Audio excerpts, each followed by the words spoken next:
तक रहे हो तो अपनी माँ के द्वारा कहा गया सारी बात बताते हैं कि हे माँ,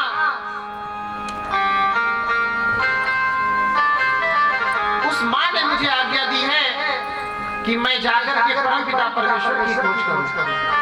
नारद जी ने बार बार भरसक प्रयास किया कि तुम घर जाओ, अभी घर जाने का विषय है, खेलो और नाना प्रकार के जो छोटे बच्चे कार्य करते हैं वह करो, भक्ति मार्ग पे क्यों आगे बढ़ते हो।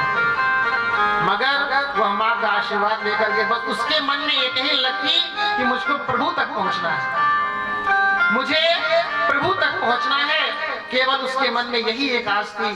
तो नारद जी ने बाद में कहा, अगर तुम्हें नारायण को प्राप्त करना है तो गुरु मंत्र तो आपने लिया ही नहीं है। तो ध्रुव जी बोल पड़ते हैं कि गुरु मंत्र आप ही दे दीजिए।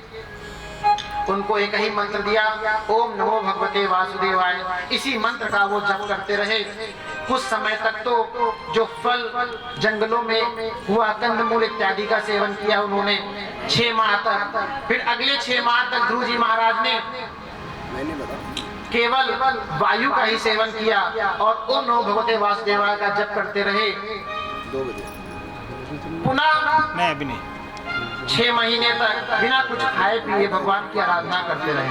अब नारद जी ने कहा, प्रभु बहुत हो गया, अब भक्त को आप दर्शन दीजिए। नारद जी की बात सुन करके नारायण आते हैं और नारायण जब आए हैं, क्या स्वरूप होगा नारायण का आप सोचिए। दिव्य जिनको देखने के लिए दुनिया तरसती है, आज भी निधिवन में वृंदावन में भगवान श्री कृष्ण जब शरद पूर्णिमा की रात्रि में रास रचाते हैं तो कहते हैं जो वहां छूट भी जाता है, भगवान के इस क्रियाकलाप में बाधा बनता है, वो वही का वही रह जाता है।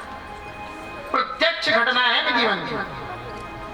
इतनी कितनी समाधियां वहां बनी हुई है। जिन्होंने भगवान का दर्शन किया उसको और कुछ देखने की आवश्यकता हो सकती है? सवाल ही नहीं है। या तो वो गूंगा हो जाएगा, या तो वो बहरा हो जाएगा, या उसकी दृष्टि चली जाएगी, या तो वो अचेत अवस्था में वहीं प्राण त्याग देगा। ध्रुव के पास भगवान प्रकट हो गए चतुर्भुज रूप में।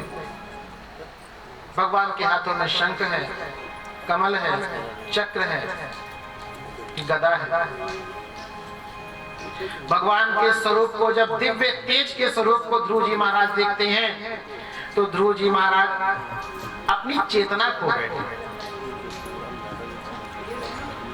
जैसे आप सभी बैठे हो और आप ही के सामने कोई ऐसा व्यक्ति आ जाए जिसकी मान प्रतिष्ठा बहुत अधिक हो और उसके आने की उम्मीद भी ना हो, तो आप एक बार सोचोगे कहें क्या इनसे।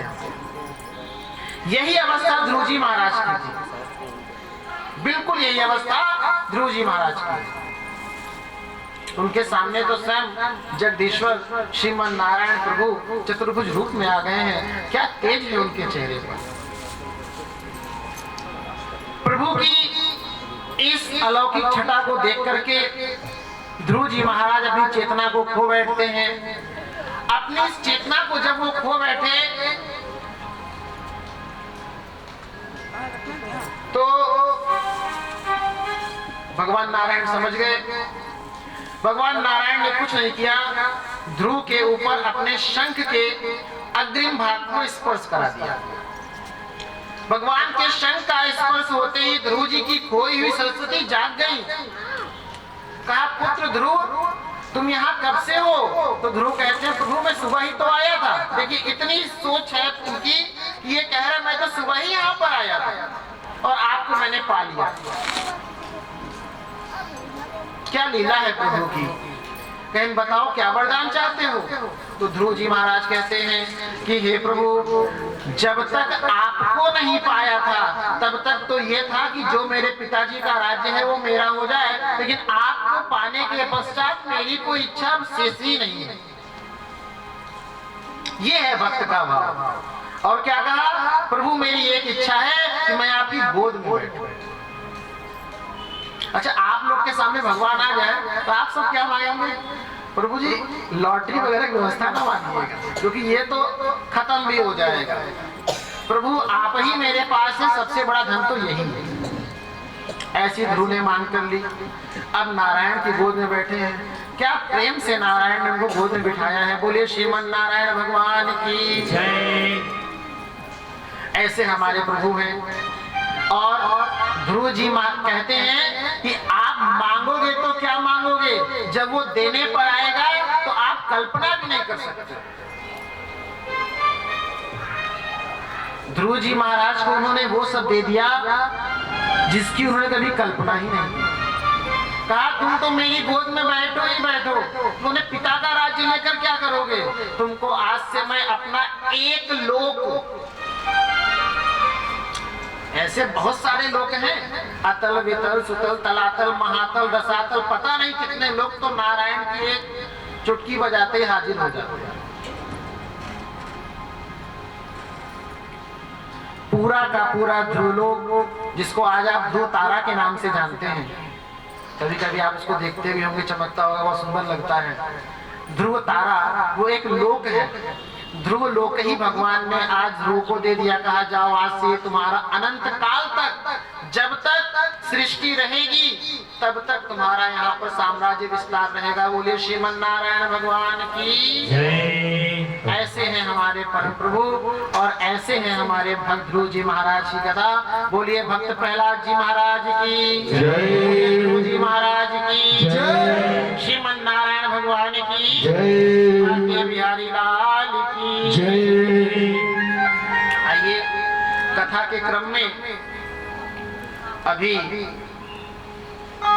हमारे यहाँ उपस्थित शुक्ला जी के माध्यम से ब्रज की होली का आनंद आप लोग लेंगे, लेकिन अभी उसमें थोड़ा समय शेष है। सुदामा के चरित्र को भी आपको सुनाना है, क्योंकि हमने आपसे पहले ही कहा कि कृष्ण कथा में कृष्ण भगवान को जो प्रिय है वही सुनना है, वही श्रवण करना है और उसका पालन करना है। सबसे महत्वपूर्ण बात यह है कि आपके जीवन में संयम कितना है, धैर्य कितना है। भगवान परीक्षा भी उसी की लेता है जो परीक्षा के लायक है। कभी कभी आप लोग सोचते हैं, आते हैं ऐसी बहुत सी दशाएं आती हैं कि इतनी पूजा करते हैं, इतना पाठ करते हैं, फिर भी हमें कुछ नहीं मिलता है, हम परेशान रहते हैं। ऐसा मत सोचा करिए। क्या कभी ध्रुव जी ने शिकायत की भगवान से? कह सकते थे, नहीं किया। प्रहलाद जी ने कभी शिकायत की? नहीं किया। विश्वास पर विश्वास इतना मजबूत हो जाए कि विश्वास को भी कहना पड़े कि अब मैं तो आगे ही रहूं। तो ऐसा प्रभु का विश्वास है और एक साथ एकजुट रहने में ही शक्ति है। इस एकजुट रहने में शक्ति में एक हम आपको बात बताएं। एक बार 10 के अंक ने, क्षमा चाहते हैं 9 के अंक, 8 के अंक को तमाचा मारा। आजकल हर घर में यही होगा। क्यों? क्योंकि 9 के अंक ने कहा मैं तुमसे बड़ा हूं और एक रसीद कर दी। बात